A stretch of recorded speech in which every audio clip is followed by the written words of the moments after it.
Hi, class. Today's lecture is basically going to be a review session. So we'll start off, and I got about close to 10 problems that I've put together here, and we'll solve them together in Excel. I'll give you a couple minutes to work on them, then we'll all look at it together and see how we can solve these problems. So I have a bunch of problems I'm going to go through. About 9 or 10 or something like that. And I'll give you a couple minutes to work on them, and then we'll get back together and we'll solve them together. So here's the first question. What is the future value of $100 invested today if it's invested for 4 years with annual compounding at a 4% interest rate? So go ahead and take a couple minutes, and then we'll go ahead and we'll look at it after that time. So a good way to look at solving these problems is to think about all the different pieces of information we have on these future time value of money problems. And so we have things like PV, the number of periods, any payments that might happen, and then future value, right? And so for this problem, we want to find future value. So future value is what we're looking for, and the present value. So that must mean that in any problem you get, you have to have the 4 other pieces of information to solve for the one other one. And so the other one is $100. And the interest rate is 4%, but double check the compounding period, right? Here we're told it's annual compounding, so that does make it a little easier. So we've got a 4% interest rate. Then we look at the number of periods, and we're given 4 years. That's the same as the compounding years. And then finally, we have to put in the payments. And here we've got no payments. There's no payment that's being made every single period, right? So that's going to be 0. So then we can solve for this rate, number of periods, any payments, and then there we go.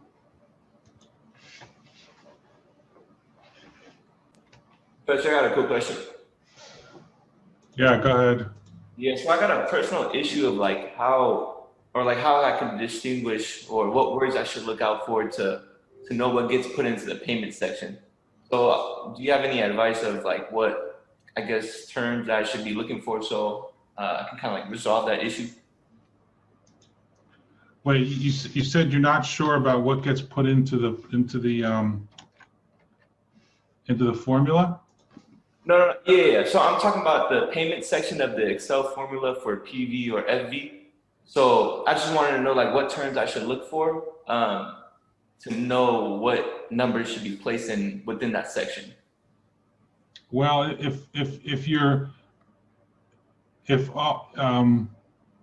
it's where you have an annuity, basically, and an annuity is where you get payments every single period.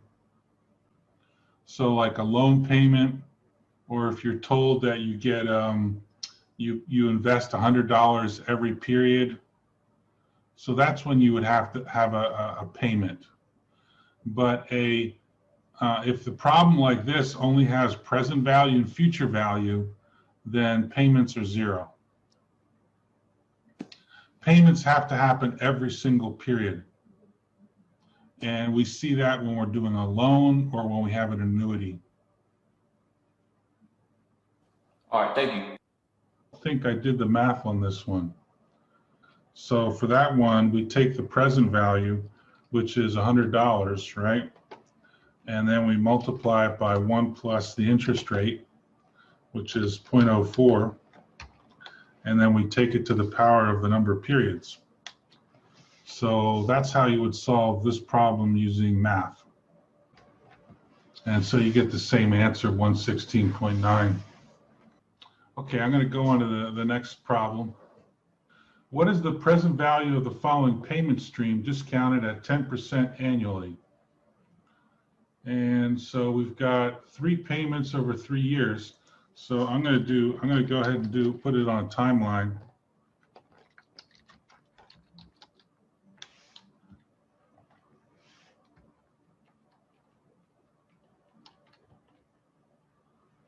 And it looks like $1,000 at year 1, $2,000 at year 2, and $30,000 at year 3. Right?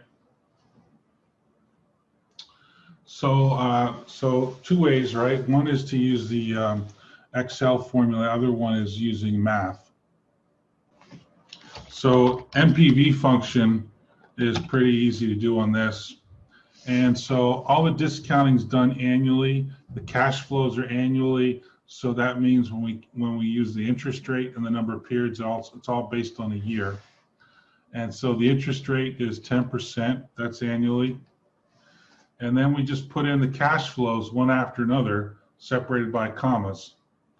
And it's always the cash flow time 1 first. So it looks like that. Okay.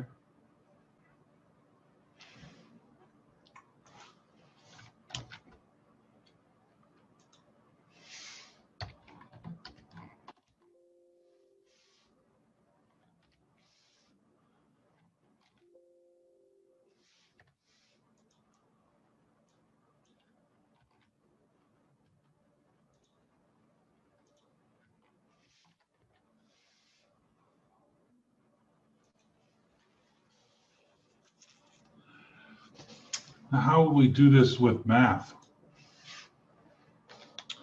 So we're taking the present value of each of these cash flows. So this is something we call present value of multiple cash flows. And so that means we have to do each one separately if we use the math. So it's the first one will be 1,000, and we divide it by 1 plus the interest rate, right?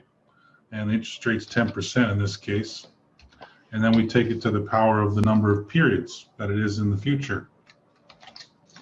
And we just do that for all of them, except each one's happening at a different time period.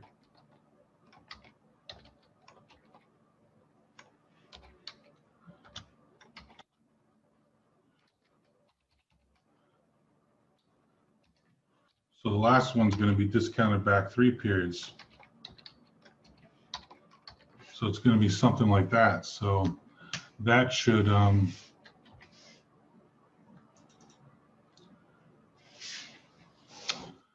give us the same answer which it did using math. And yeah, 25101 is the answer on that. Okay, here's another one. You have a perpetuity of $10,000 per year. Beginning next year, it offers a 4% interest rate. What is the present value of this perpetuity? How many years is it for? Like it's a perpetuity. So that basically means it lasts forever. Oh, okay. Professor, if I can ask, can you briefly distinguish like the difference between a coupon rate and the interest rate? Because within my notes, for some reason I put coupon rates are practically interest rates. So I just wanted to know what was the difference, because in some homeworks, I'll have a coupon rate percentage and then a interest rate percentage. So I just wanted to know the difference between them. Well, a coupon rate is specifically for bonds, and it's specifically for calculating the coupon payment. That's it.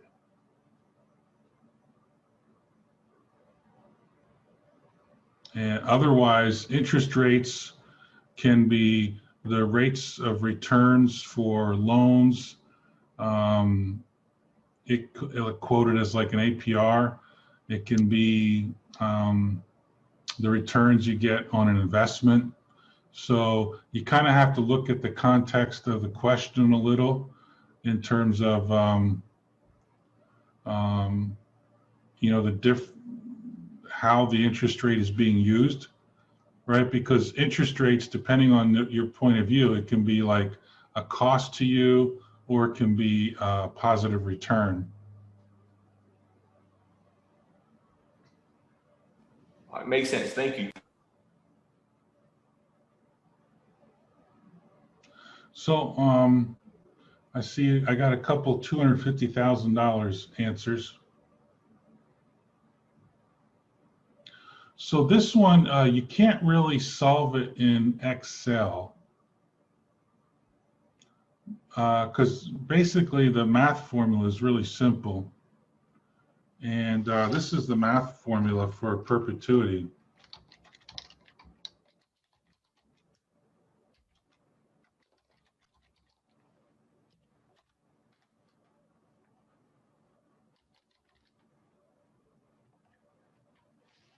Okay, so to answer this problem, you would basically take that $10,000 and just divide it by 0.04. And so then you get $250,000. Cash flow divided by R, right? Let's say you forget this formula. Can anybody think how to use the PV function in Excel to get pretty close?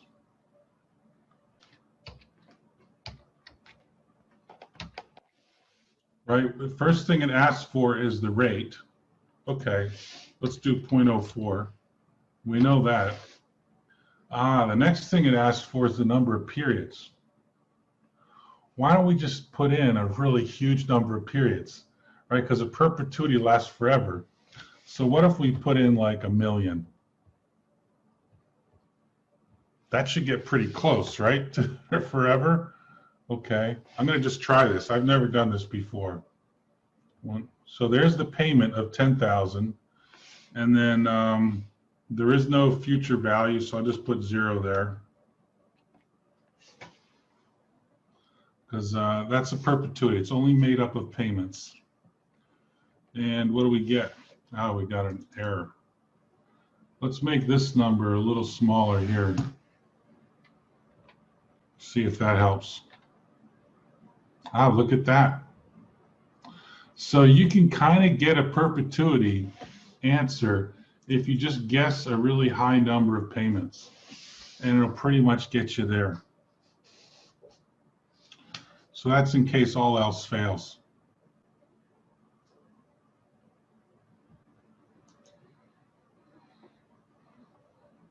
Okay, here's another one. What will be the monthly payment on a home mortgage of $500,000 with a 4% APR interest rate to be paid over 30 years?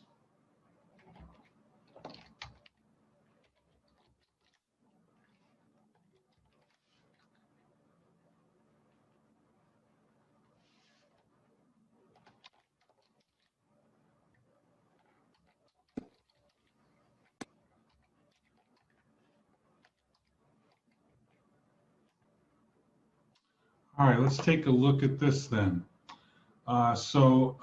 Here's the one thing to make sure you notice. The payments are monthly, so that means the periods should all be based on months.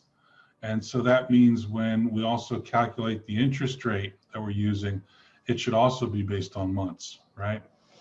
So let's look at the rate first. So we need a monthly rate because the payments are monthly, right? And so we know that we have a 4% APR, annual percentage rate. So we need to take 4% over the year and take it down to a certain percent per month. So we just divide by 12.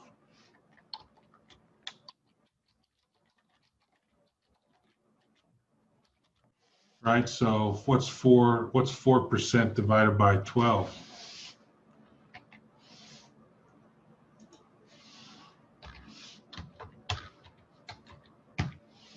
So that's going to be 0.00333. All right, let's take a look at the periods. Now it's 30 years, right? But we need to know not the number of years, but the number of months. So 30 years is equal to how many months? 360. Exactly.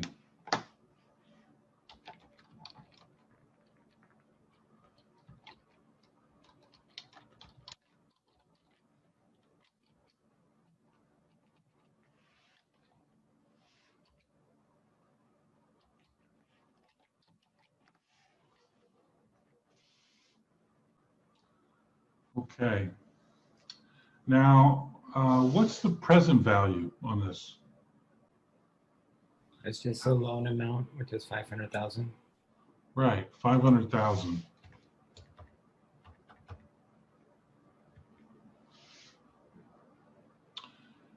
And what's the future value? I say 0. Why is that 0? That's what I was gonna ask. I was gonna try to understand why 500,000 is not in the FV. I thought it would be in FV, to be honest. Well, think about it like this. Think about it, when you're having trouble with this type of question about like the direction of the cash flows, where they're coming, when they're coming. You have to think about it from the point of view of one person who's involved in this. And I usually think about it from the point of view as you, right? So let's say you were taking out this loan. Initially at time 0, you're given the loan $500,000 to go buy the house, okay? And then over time, you pay it back such that at the end, the loan is 0. So that's the way I like to think about it. You could do it from the point of view of the bank, but I haven't done it like that on any of these problems. So that's the way I think about it. The bank gives you $500,000, and then you pay it back over time, right? And then at the end, you owe 0. Now, there's one thing to keep in mind here. On these problems where we have cash flows at both present and the future, because we're calculating the payment, right? Sometimes we have to put in a negative sign on present value. I think we'll be okay here, but just to be safe, you know, we make it so present value cash flows and future value cash flows have an opposite sign. I'm going to go ahead and put a negative sign on the present value. So let's go ahead and see what we get.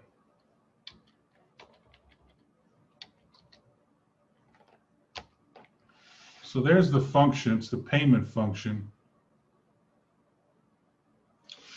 So first we put in the interest rate, and then the number of periods, and then the present value, and then the future value at the end.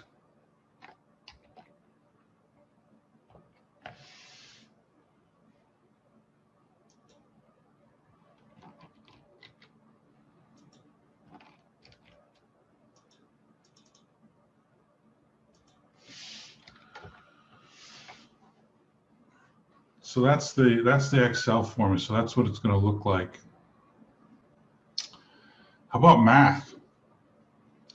Math one's going to get a little nasty on this.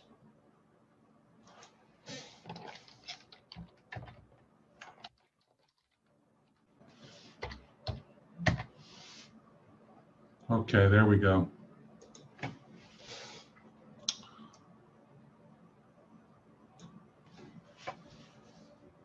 $23.87. So that should be about what you get for that. And the math on a problem like that's a little dangerous, as you can tell, because of all the little pieces of the formula. All right, let's go to number 4. What is the effective annual interest rate on 11% APR loan that has monthly payments? So go ahead and take a few minutes to think about that problem.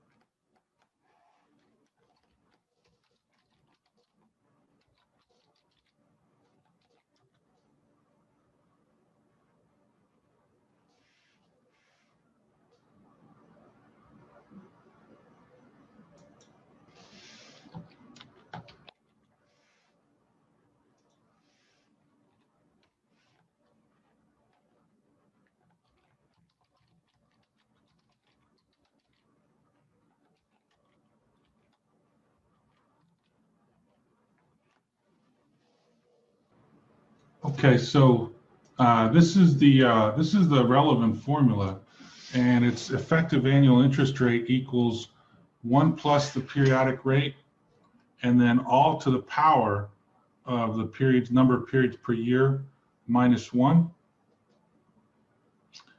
And so what we have to figure out then is what's the periodic rate. And so if with an APR,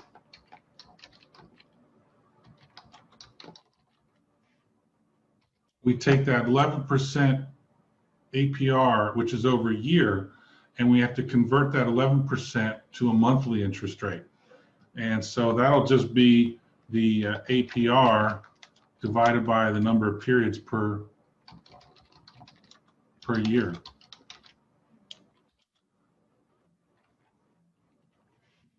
So that's 0.11 divided by 12.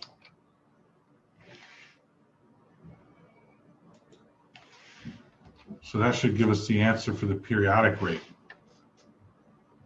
That's the main thing with these problems with effective annual interest rates, APRs, is this whole conversion process, and you always have to find the periodic rate, and then it's easy to go back and forth between the two. Now we can go ahead and solve for the effective annual interest rate. So we just take 1 plus, and we go with the periodic rate of 0.00917, right? And then we take that to the power. So how many months are there in a year? That's 12. So that's the number of periods per year, since we're looking at a monthly payments. And then we subtract 1. And that should give us the solution to our problem here. So 0.11576 is what I got. Okay, let's take a look at real interest rates. So here's the question.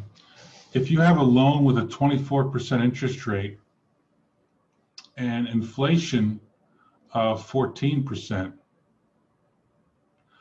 what is the real rate of interest you paid on the loan using the approximation formula? So this was the approximation formula.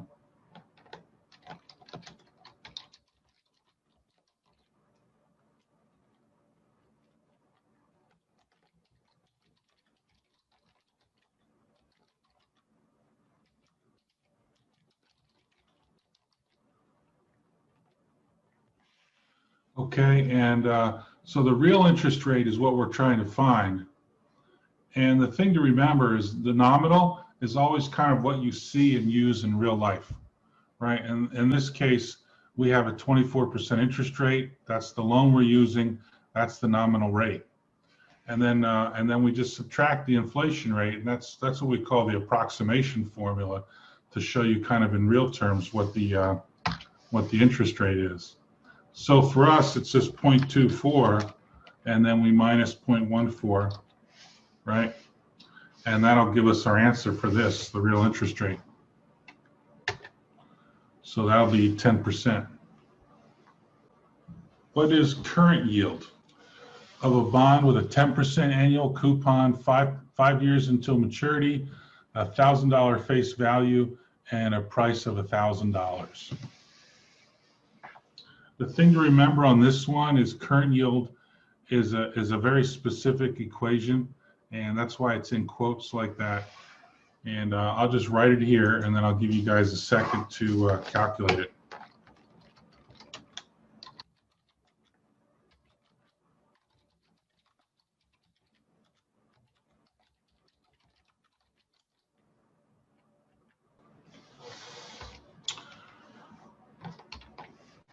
So the annual coupon in this, right, is going to be 10% multiplied by the $1,000 face value. That's the total amount of the coupon payment every year, right? And then we just divide it by the current price, which is 1,000. So we get 10%.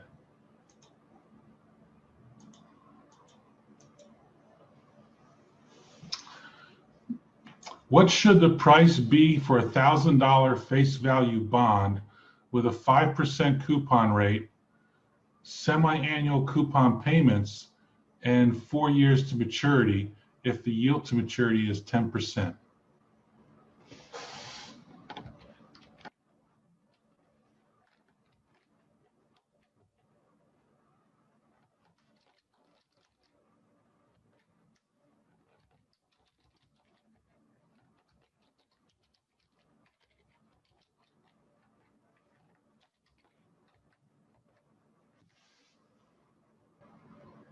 All right, let's take a look at this. So the first thing to notice is that we have semi-annual coupon payments, right? So that means the compounding period is twice a year, every 6 months. So that also means that the interest, the rate, the discounting rate we're using, the number of periods, and the payment size all have to be adjusted to every 6 months. So let's look at the rate first. So we know the rate is, what is the rate? Let me ask you guys. I would say 5%, and then we divide that by 2. Now 5% is the coupon rate. And so the rule is the coupon rate is only used to calculate the coupons themselves. We don't use it for discounting the discount rate at all. Okay. So so make sure you really you got to really remember that one. So the coupon rate, you only use it to calculate the coupon payments. That's it. It's not really the interest rate we use to discount the payments to present value terms, okay? It's only used to determine the coupon payments. That's it. So what we're left with is the yield to maturity, right? So that's that 10%. So that's the one you want to use. So go ahead and let's go with the 10%. But now we have to adjust it, right? Because that 10% is over 1 year, and we want to convert it to half a year. So that means we just have to divide it by 2 periods per year.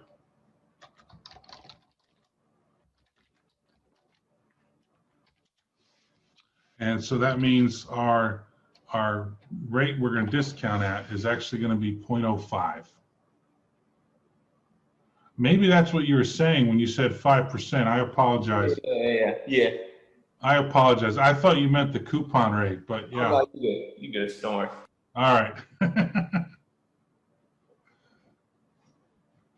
Now let's look at the periods. So here again, we start off with 4 years, right? But we don't want to know the number of years. We want to know the number of compounding periods. And this happens, and we get 2 times per year that payments are made. So we have to take 4 years and multiply it by 2.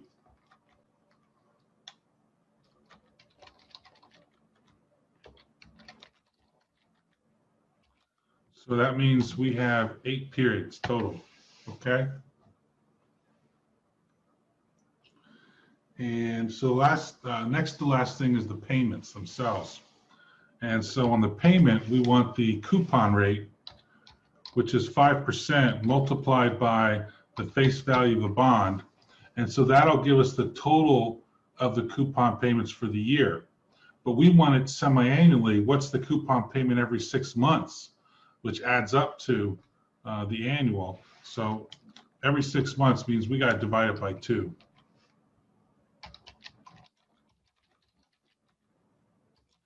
And if you do the math there, that ends up being $25. And in this case, future value is just face value, so that's 1,000. All right, let's go ahead and solve it. So I'm going to use the PV function first.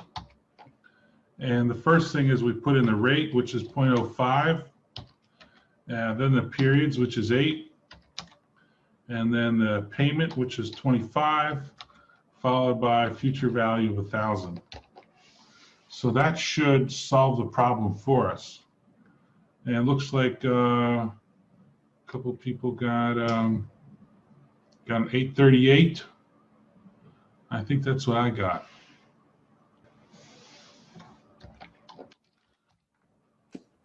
So, Professor, what is this necessarily saying of the 838.42? Because I'm understanding how I'm like getting the answer. It's just that I don't know like the in-depth analysis of this certain number. So what this is basically the present value of all the payments. And so this is what the price should be, given all the information we have. Because the way we're looking at this is the price for something, what it's worth, should be equal to the present value of all the future cash flows, which is what we just did on this bond. We calculated the present value of all the future cash flows, and that present value should be equal to the price. Okay, thank you. Now, if we solve this with math, it's going to get, it's going to be a little tricky. One way to do this is to say it's the present value of the coupon payments plus the present value of the face value.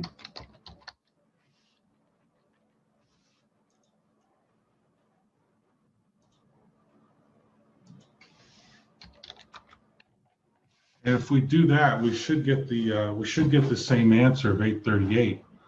So let me show you how to do that. So the present value, the coupon payments, right? That's an annuity, right? Because those coupon payments come every single period until the end. And so we can use the annuity formula for that. And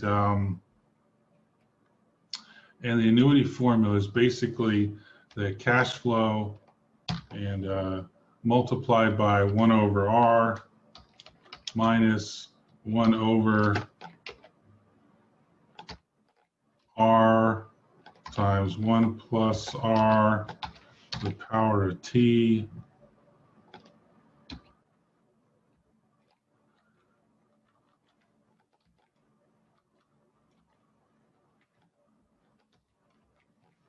and then the present value, the face value, is just going to be this.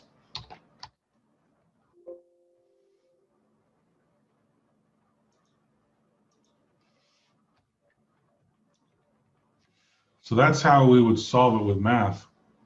It is a little nasty.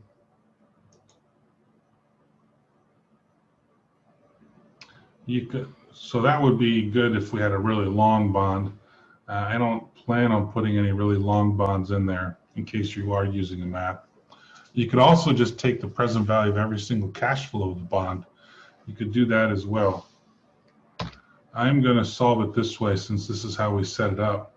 So the cash flow payment is $25. And then we got 1 divided by 0.05.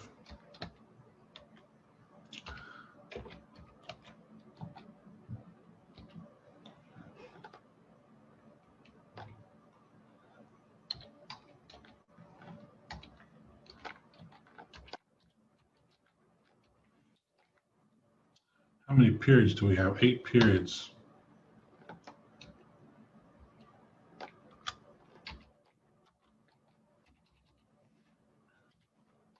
This is nasty.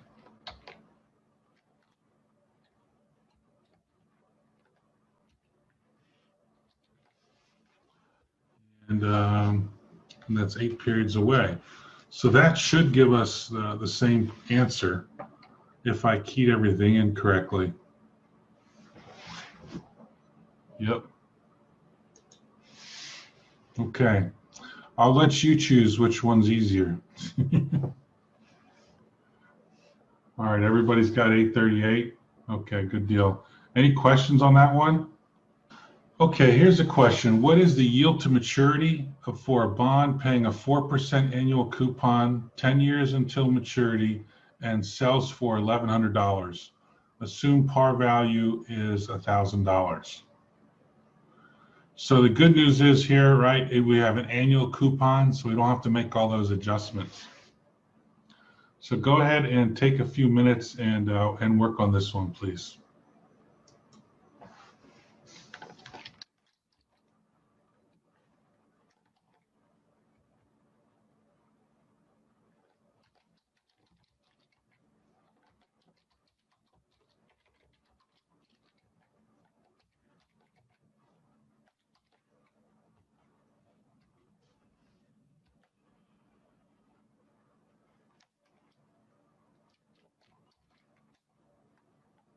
All right, let's check it out.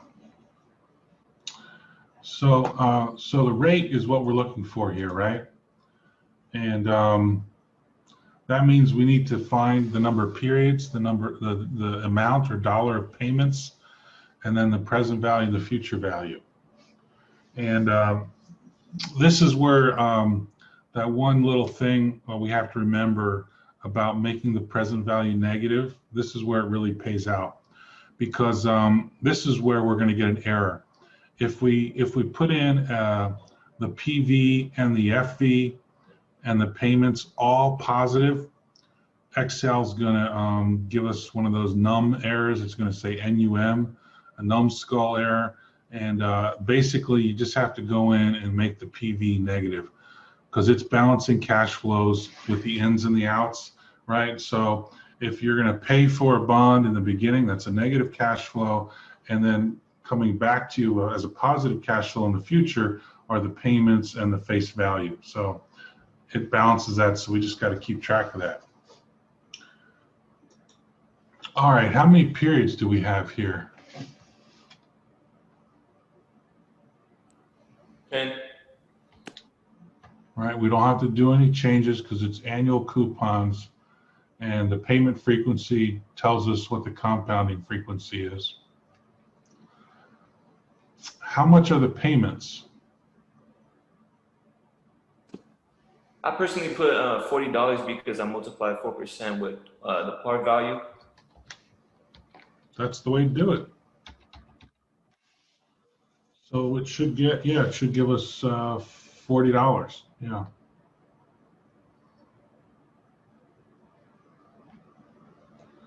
And what's PV?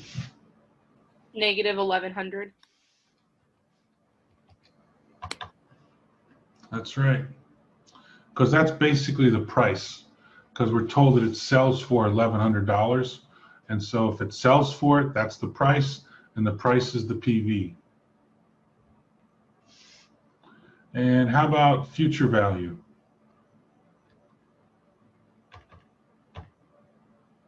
$1,000 par value, right? That's the repayment of principal at the very end. So that's the setup. Let's go ahead and plug all this in.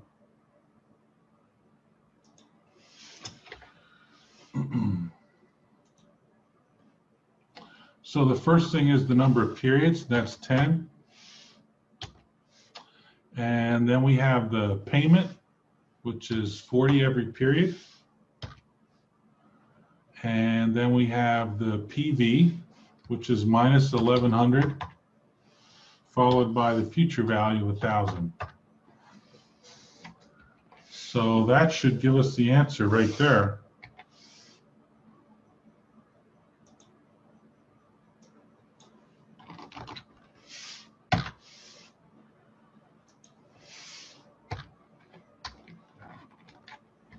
So about 2.84%. Now here's the thing. If you did this, you probably got 3% on your spreadsheet, right? And the reason is because the default number of significant digits in Excel is 2. So it'll round it to 0.03 or 3%, 2 significant digits. So just put a little stickum on your computer or something, and just say, and just remind yourself when you're calculating the rate yield to maturity to increase the number of significant digits. Okay, so you can see it like I have it here, 2.84.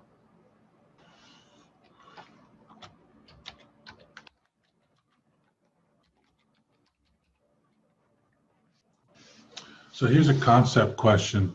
How is default risk related to bond yield to maturity? The thing to remember on this one is default risk equals a measure of bond risk, right? And so the higher the default risk, the more risky the bond is. So then the question is, what happens to bond yield to maturity when bond risk goes up? So what happens to the bond yield to maturity? Does it go up as well, or does it go down? It goes up. I believe it goes Yeah. down, I thought. Maybe I'm wrong. Well, right now we're just talking about what happens to the yield to maturity in a bond when the bond becomes riskier. Oh, okay, yeah. What you're thinking about is what happens to the bond yield to maturity when interest rates change. Yeah, that's why I was thinking of that. We can talk about that next. So bond yield to maturity goes up.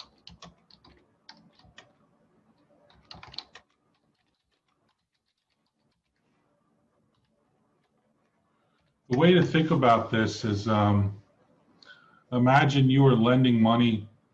You're giving a quote for a loan to 2 different people who wanted to buy a car, and one person was riskier than the other one because you thought it would be harder for them to make the loan payments, or they have a credit history that suggests they may not make all the loan payments.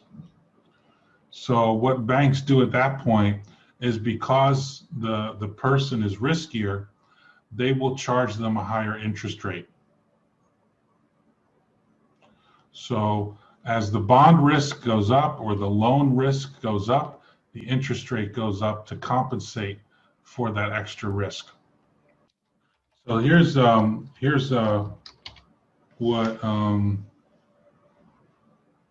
Alyssa was thinking about.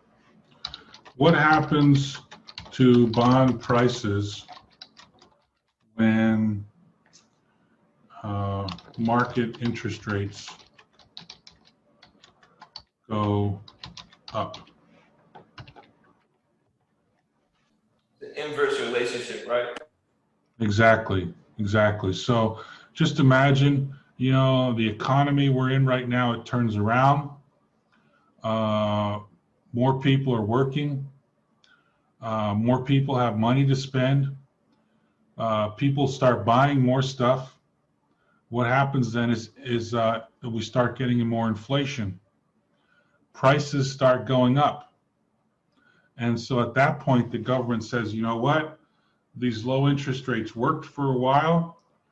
People are buying things, but now prices, we're getting inflation. So let's raise interest rates.